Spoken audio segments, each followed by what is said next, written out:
So we'll start by reading 1 Peter 4:10. We'll start by reading 1 Peter 4:10. As each one has received a gift, minister it to one another, as good stewards of the manifold grace of God. So the first theme is the heart of ministry. So if one of you guys, whoever, Sophia, pick a number from 1 to 7. 3. Okay, what is the difference between simply helping out and truly ministering to others spiritually?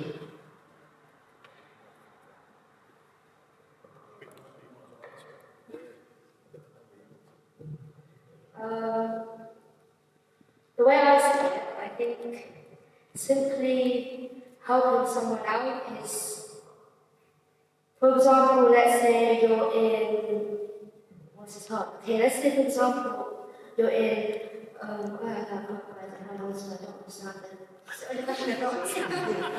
So is there a difference? Is there a difference between helping, just helping out, lending a helping hand, or truly ministering to others spiritually? I think commitment, because I think, I might be wrong, but I think when helping someone out, it's more of like, an ask, or like someone asked, oh, can you please help me understand this, because. But I think when it's about ministering, I think it's the commitment between you and someone else. It's that I think the balance of we're going to help each other out, we're going to help each other lead each other to heaven. I think it's commitment, staying with it, being consistent with it, and truly believing you can help each other. I think helping generally it can be done in a few different ways. You can do it at work, you can do it at home, you can help in that way. And helping in that sense is taking the pressure of somebody else, and taking the pressure on yourself. But ministering spiritually is being a reflection of Christ to somebody else. And it's ministering specifically the word of God to others. So it's slightly different. Helping is just generally doing a good deed, which can be deemed as ministry. But ministering spiritually is specifically the word of God to others. Anyone else want to add to that one? Okay. Nina, do you want to pick a number from 1 to 7? Let's go 1. Okay, what does being a servant or ministry lead mean to you personally? I'll delegate that to Sharon number 2. Lead number 2. Dedicate that to me. What was the question, sir? What are you doing to answer the question? Okay, can you manage to repeat that again? Sorry. What does being a servant or ministry lead mean to you personally? For me personally, it is helping those that may not know how to help themselves. That's what it means to me. Anyone else? I'd say you're being the foot and the hands of Christ, showing Him to the world through what your actions are doing. So it's more of a responsibility for me of I'm getting sheltered upon this more, or I'll get blessed by this. What's it? I'll get blessed by it. So it can either be the reason I'm in heaven or the reason I'm condemned, because it's more responsibility of one.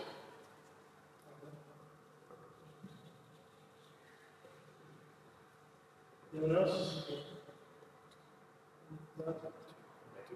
I want to say as well, when you serve someone, being a servant, you build a trust and relationship with these people so that if they are ever lost, if they do ever get lost or they're unsure of things, if you build that relationship with them, they can come to you at least as a comfort, so you can comfort them, guide them, help them, which built a relationship with his disciples and his followers that they always came back to him whenever they were confused or lost. Great, thank you. All right, we'll move to the second theme. So the second theme is discovering the call to serve. Max, would you like to pick a number from 1 to 10? 9.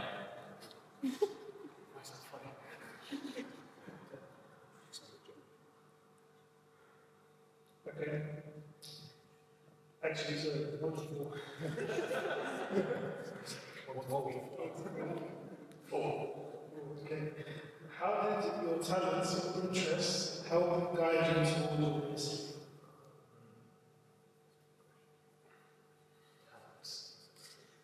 Can I answer this one and then come back to Matthew 1? So, For me personally, it was some real life experiences being able to bring that into perspective for some of the younger generation specifically, and using or drawing on that to then give real life examples to then help set the not the bar, but set the what's the word I'm looking for?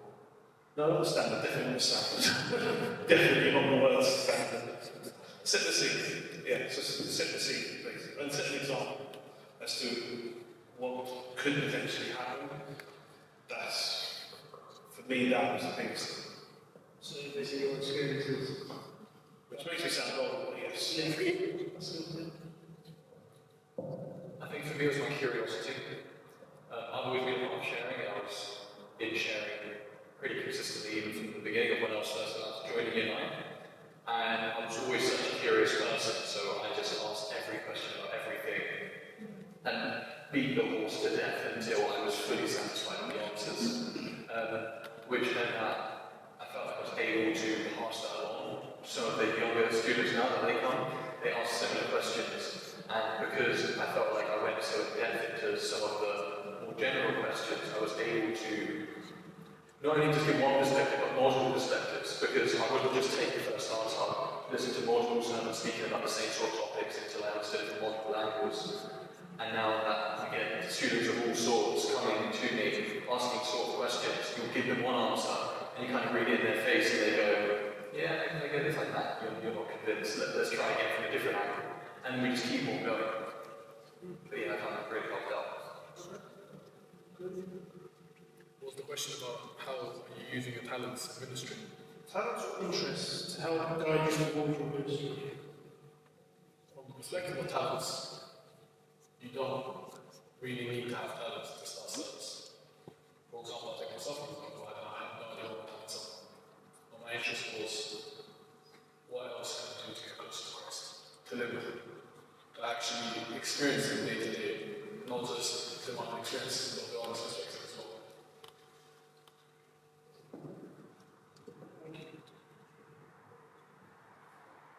Okay, Michael, can you pick a number 1 to 4? 1 to 4. 3. Did you choose your ministry area, or did it feel like God led you to?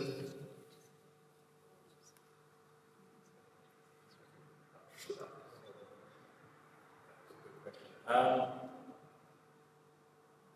want to say God pushed me because I felt comfortable in it. It felt something easy to do, natural, something. If it wasn't for me, I'd feel like it was difficult at times, and it wasn't worth it. I feel a bit of resistance, but I felt comfortable with it. So yeah, I would say God definitely did push me to it. Do you mind sharing how? It was something that I actually can't remember. I think it was in a conference. I think it was part of the day was a conference. There was a conference in Stevenage, and I remember Diana saying to me during the sermon, I was like, yeah, okay, why not? I didn't think anything of it. And I think we were just it was a big one, I think it was from all the other churches, and we were quite low on people to help out, so she was like, do you want to help out? So okay.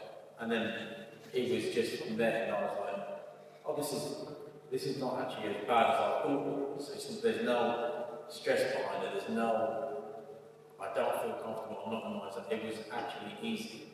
I'll go back like 10-ish, 12-ish years. So basically just because you got asked. I got asked by someone, yeah. I never thought about it, but I got asked by someone to do it, and then I said yeah, and then it was just natural. Anyone else? I don't know. I think that's really interesting because I've got the complete opposite answer. I didn't feel comfortable with it whatsoever. I was asked and I said no. And I still ended up in it. And I think that's the beauty of it, is that you can be on two complete opposite angles and still end up in the exact same service. Can I have a further perspective to it? So, I used to years and years and years ago, and then decided to stop because then I started working quite late in the evening.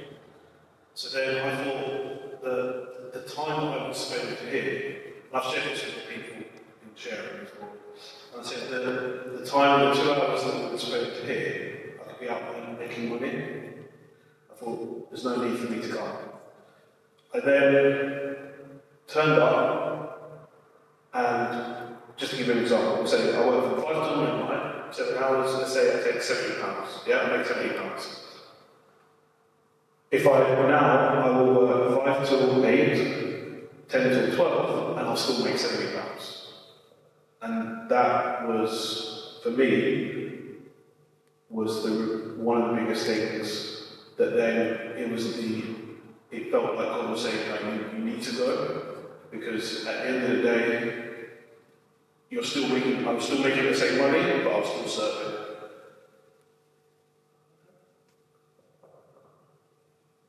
Anyone else? Alright, we'll move to the next theme. So God's gifts, talents, and stewardship. So, Martin, would you pick a number from 1 to 6? Alright. How important are hidden ministries that people rarely notice? They're detrimental if they're not been taken care of. I'll give you an example. Many people, so within the parable of Christ, it said, I was a stranger in you, and you welcomed me and I was hungry, you fed me. Some of us tend to forget about the idea of prisons. We don't know because of people in prisons. Yet one of that says, the administrator wanted to take it upon himself, and I think only he can do. For example, without that, so many people out there that are wrongly accused or suffering loneliness, they miss out. So just because a lot of people don't know about it, it still values and it holds such value and also wealth to the person itself. Another example, some alcoholics, he will wake up early in the morning, go around, get water to everyone, and walk around all the streets, giving everyone water. Some people couldn't walk the miles he would go to just to be as well. It's important even though people don't know about it. So you asked how important it is for people to get to ministry. The important thing you guys have to remember is you're the future. Eventually, people get old in their ministry, they'll get old, they'll step back, they won't be able to do it. You guys are the future. So we're blessed that we have so many ministries going on that you can find yourself in it. There's a lot of ministries that you can help out with, there's a lot of services that you can join. But it's very important to take on board that. Without you guys, without anyone joining onto it, eventually it just starts to slow down and there's not as many people in there, so it's just something to take on board. You guys are the future. Invest your time into the church, invest your time into the services so that you can both benefit and also help the church. So Jesus Christ actually said in the Gospels, do not let your left hand know what your right hand is doing. Also, when you do good, let it be hidden so that your works may be glorified in heaven. So the hidden services that we don't see, things that people do that we're unaware of, in most cases, they're the services not just that uphold the church and the rest of the ministries, but they're probably the ones that God looks on the most and the ones that God accepts the most. So we use the church as an example. You have people that clean the bathrooms. We don't see them, we don't know they do it, but they do it consistently and they've been doing it for years. people that do remarkable liturgies, like hidden upstairs in a room, no one sees them. So from the hidden ministry side of things, and even in monastic life and in monasteries generally speaking, these are the people whose prayers uphold the church worldwide. So from a hidden ministry side of things, I'd say they're probably just as important, if not more important, than the services that we see on a day-to-day basis. Great, thank you. Alright, we'll get a number from 1 to 6. 2. Alright, how do we balance relying on our talents with relying on God's grace? So relying on our talents is important because we need to know what our strengths and our weaknesses are, because ultimately that defines what services we choose to be a part of. At the same time, when we face difficulties, when we face trials, when we face things that we haven't necessarily dealt with before, is when we then become reliant on God's grace. So I think talents are important, but we need to remember that we always have God's grace to rely on. And at the same time, not to end up falling into arrogance and pride because of our talents, because ultimately it's God's grace that's given us those talents in the first place.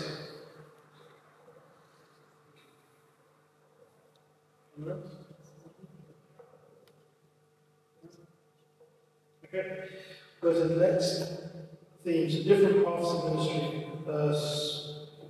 Marco, no, Mike, 1, 2, 4. Okay, what unique joys come from your ministry? What unique joys come from your ministry? And where do you, I just mentioned where you yourself.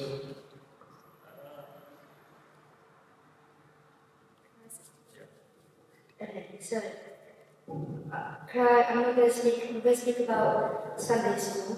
I feel the reason why I started Sunday school is because the joy it brought me when I was young. There was a specific servant who actually, she was my teacher one year, and she really made me enjoy learning about Christ, learning about God. The way she taught was very interesting, as in a good way, and it made me enjoy it. So when I grew up, when I was finally able to join Sunday school, I was so happy. And knowing the fact that I can bring that joy to these kids and have them feel joy about learning about Christ brings me joy.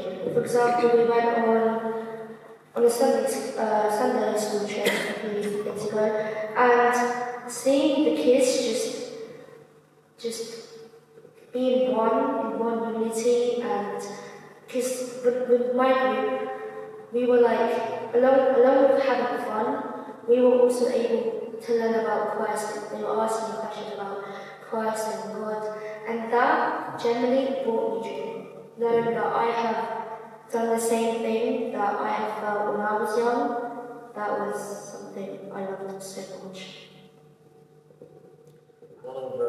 One of my joys is getting people to actually engage and start joining in, so sharing.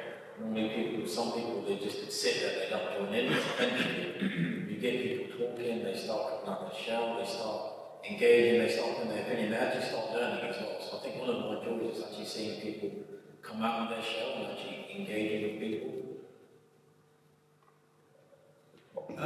For me personally, the joy is, so on the flip side to Sophia's, unfortunately.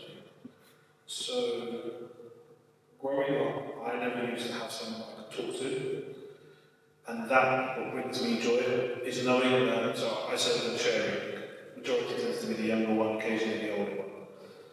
But for me, it's knowing, it's giving that. So to give you a bit of an idea, so sharing starts at 9 o'clock, but I try and get here for 8 o'clock. And the reason being is to then have that conversation and that chit chat with the kids, sorry, young adults, beg your pardon.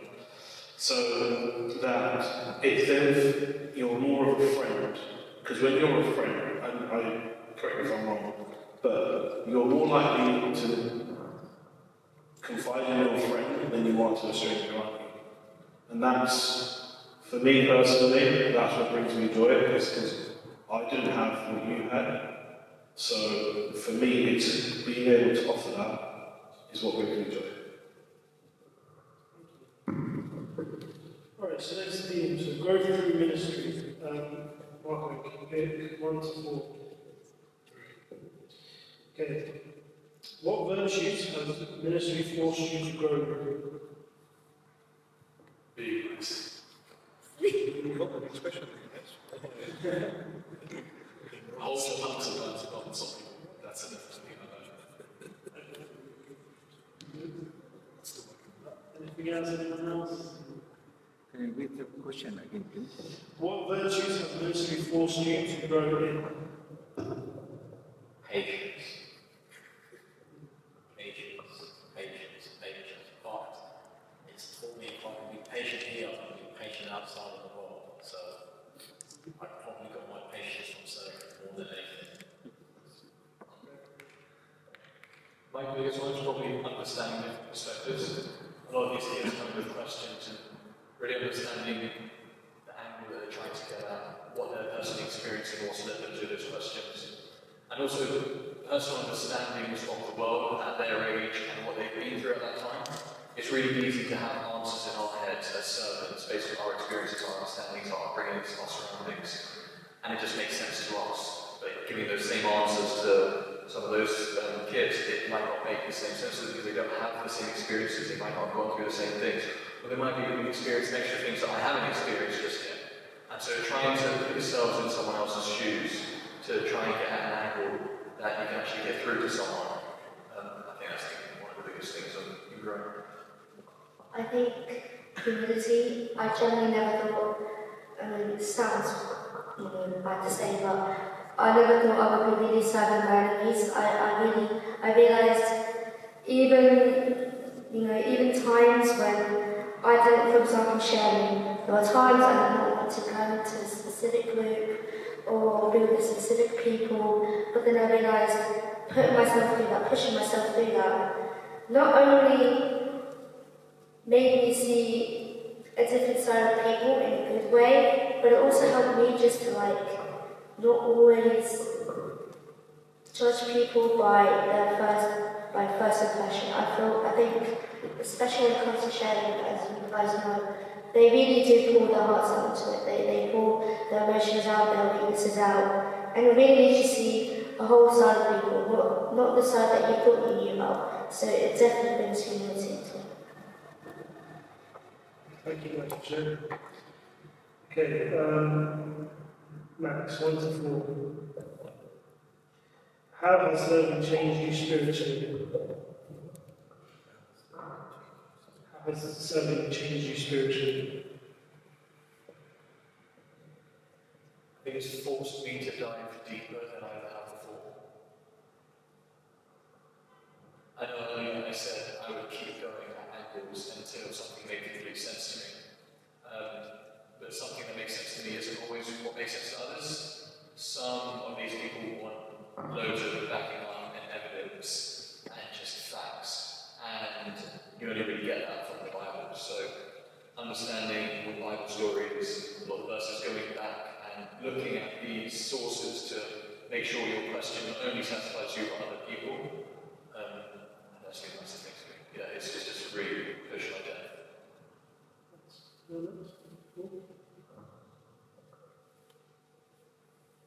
I think, can you answer the question? So how has serving changed you spiritually?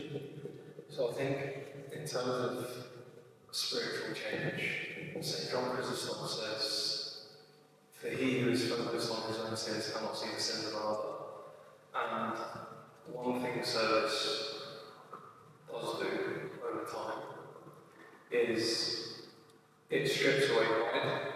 So for those of you that know me, I'm a perfectionist, and everything needs to be tip-top perfect. There's not things crossed or something's wrong. And that translates into everything around you, and even in your service, you end up picking up on, oh, they've done this wrong, they've done that wrong. And ultimately, that's pride, and that's the definition of pride. So if there's anything that you learn spiritually from serving, and what I've learned personally, it's that it's seeing things not just from another perspective, but allowing things to happen within God's divine will, and even if that means things aren't perfect or things aren't the way we think they should be, it's how God intended them to be in the first place. So that's something I've learned. Okay, we'll go to the next being balance, wisdom, and sustainability. Sophia, 1 to 5.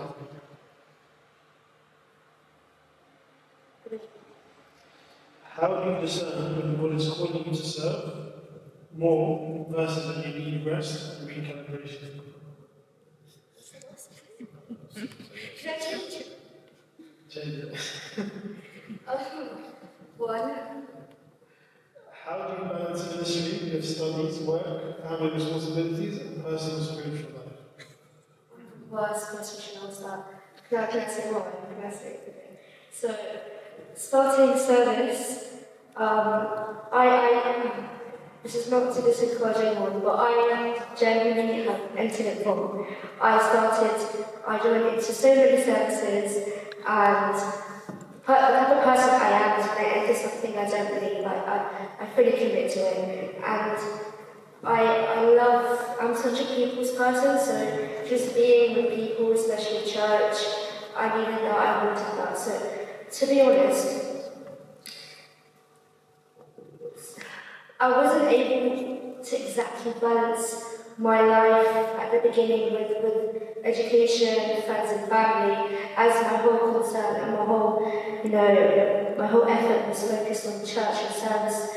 But I do realise after trials, after experience, I think you definitely do learn how to balance that. At first, it was hard, but I learned it through weaknesses and trials. Can you repeat the question again? So how do you balance ministry with studies, work, family, and personal spiritual life? Calendars. There's so many hours in the day, and you can fit so much in if you use calendars and color code as well. It works really well. But you can't just start calendars for ministry. You kind of have to be a calendar person already, and then you add ministry and you just slap a load more colours in there. Yes, very, very cool. Can I say my how? I didn't say my how. I don't think I said my how. I think I heard this a lot of other sermons after I joined, but really I think look at all the services that this church offers and really take time to think about what is God calling you out for. Pray, take the time, because what you enter, you really must put your 100% into it. You can't, like what I did, you can't have so many services and put 30% into this one, 20% into this one. Like me trying to put 100% into everything, I've lost a lot of things, through it. So choosing that one service you can generally put 100% into, I think will really help you with your other factors of your life, friends, family, because you're able to just put this to the side and focus on that other, except for like having so many you have to finish and then going into this one. But have one that will take like half of quarter of your day or however, whatever. What was it? What was it called? Yeah, that one. To have one service, make sure you choose your time correctly and the service correctly as well. So. With all due respect, I'm going to have to say both of your whatever you said right now means nothing if you don't have any reasons in your lives. You can have as many calendars as you can. You can plan everything out. If you don't have the reason to actually do it, you won't. I just had the first thing done today, and then the second one Wednesday. And I still need more time because I actually know how to do it. I have a reason why I'm striving to do this, why I'm hungry to study more, why I'm hungry to come to church more. My reasons will hold me down. And I always have something to remind me of, whether it be something physical, accessories, a necklace, your rings, whatever, whether it be something you generally carry with you all the time. It's something that's hold you grounded to your purpose. What is it you've got, what you want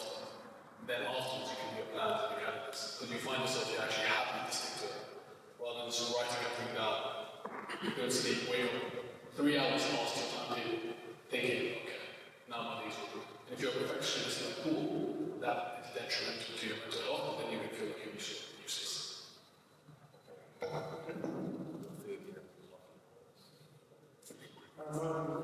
Next theme, struggles, hurts and perseverance, 1 to 4. How do you continue serving during spiritually dry periods? Very good question. So, I'm not going to sugarcoat it. There will be times where you might feel burnt out. There will be times where you think it's like a graph. You start off high and then you're just at a steady path and you're not going anywhere. I'm not going to sugarcoat it. That is how it happens. What you have to remember is, why did you start in the first place? Why did you get into it? Just like everything in life. You go into university and if it gets hard, you don't think I'm going to quit. You have to think, why did I get into it? Because I want to do this. Service would be the same thing. If it gets did you say dry spell? Try it again. Yeah, if it gets like a dry spell, you feel like you're not going anywhere, just remember two things. One, why did you do it in the first place? And two, what are you achieving to get out of it? That's what probably should be motivating the whole time. The why and what you want out of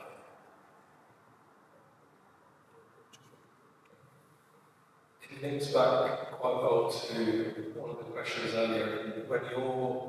If you're relying on your own spiritual wellness to be able to serve, then you're relying on yourself. And service ultimately it's a reliance on God. It's a reliance on the grace of God, which we touched on earlier. So if you're in a season where you're spiritually dry, then it's an opportunity to rely fully on God's grace within your service.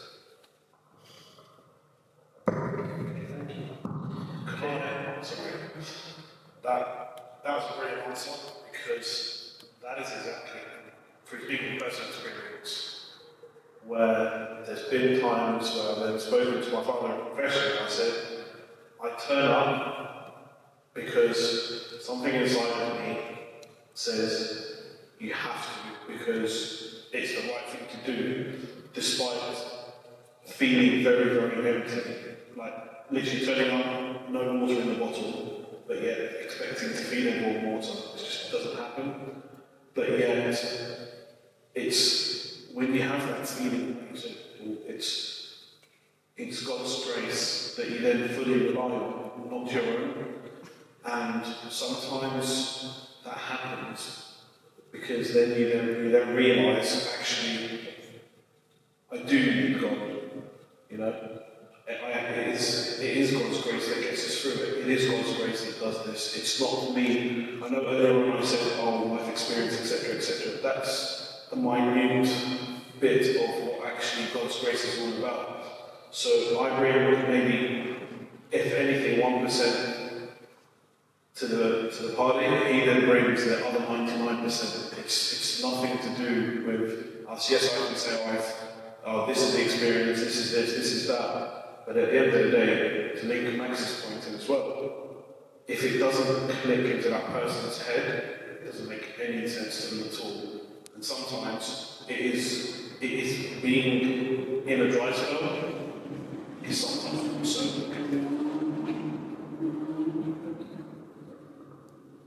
Okay, so next theme, ministry across the years. Any of you guys can answer this one. But as I look back, what has kept you serving all these years?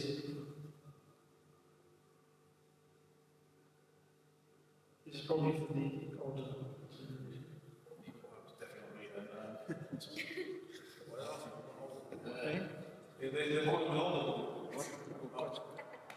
Across the years, What has kept you serving all these years? Looking back.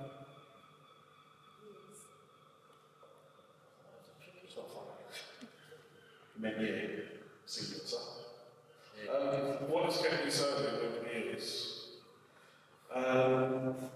So I've got kids, so I've got 2 little boys, and for me, it was the thought of someone looking out for them. God forbid if anything was happening to me or my wife. The thought of nothing happening, of someone looking out for them if they were at that age. So when I serve or help in the sharing, it's the kids are. So I keep calling kids. I mean, I don't mean kids as in they're all kids, but anyway. I think of them as my own. So it's for me. That's how I look at it, and that's how I basically serve in the sense that they're my younger brother and sister, but in effect, some of them are old enough to be my kids, you know. So for me personally, it's almost like a reflection of my own children and what I wouldn't teach my own kids or do with my own kids, I wouldn't do with. I think for me, it's the whole to be served, we must serve sort of thing. If I want to be served, then I have to serve myself. I can't just expect people to serve me. Just like Christ got down on his knees and washed his disciples' feet. If he can do that, why can't I serve people? And if I want the same to be done for me later in heaven, I have to do it here on earth.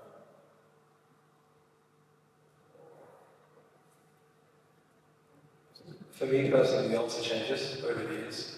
So, if any of you serve in Friday school, you have the opportunity, you're not allowed to quit, because that's a very big thing. So, if you start something, you don't quit. So, A, you have an option, but B, and one more serious though, when you choose to serve, and you're serving for the right reasons, and you're being guided by a spiritual father, which should always be the case. Over the years, there will be different reasons why in that particular time we're doing it. But ultimately, it's to glorify God's name for one. And for two, it's to contribute to something that is much greater than ourselves. So, in the world, we'll use the world of work as an example. You can build an expert panel like this at a work event. You can, put programs together. You can manage projects. You can do a number of different things. You can save lives if you're a doctor. But one thing none of those does is none of those leads you and others to eternal life. And I think when that is at the forefront of your mind, and that is genuinely what you're trying to achieve, not just for yourself, but for others, I don't think there's any greater thing to do, to be honest. Alright, last theme, so the future of the church. I'm just going to choose the questions. What practical first step can someone take if they want to get involved in the service? Speak to your father profession, because if anything, they know you best. So speak to them, and they will guide you to services as well. Secondly, what service works out for you? There's ones where you're involved with children, there's one where you're involved with adults, there's one where, like Paul said earlier, there's the cleaning people as well, there's the ones that behind the scenes. See which one you want as well. I would strongly suggest that you speak to your father profession first as well, so that you two can both work together. After speaking to your profession, I'd say go straight to it. Don't overthink it. Don't wait for the right opportunity at the right time for you to start. Just start. You get best on yourself. Once you get the okay from your former profession, you guys are down the right path, go for it. Don't hesitate. Second, you start thinking it, you start to lose your motivation and also the momentum you build. You'll be guided along the way towards the right service for you, what's your goal.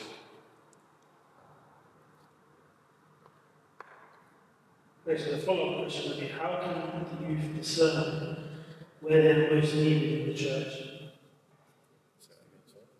How can the youth discern where they are most needed in the church?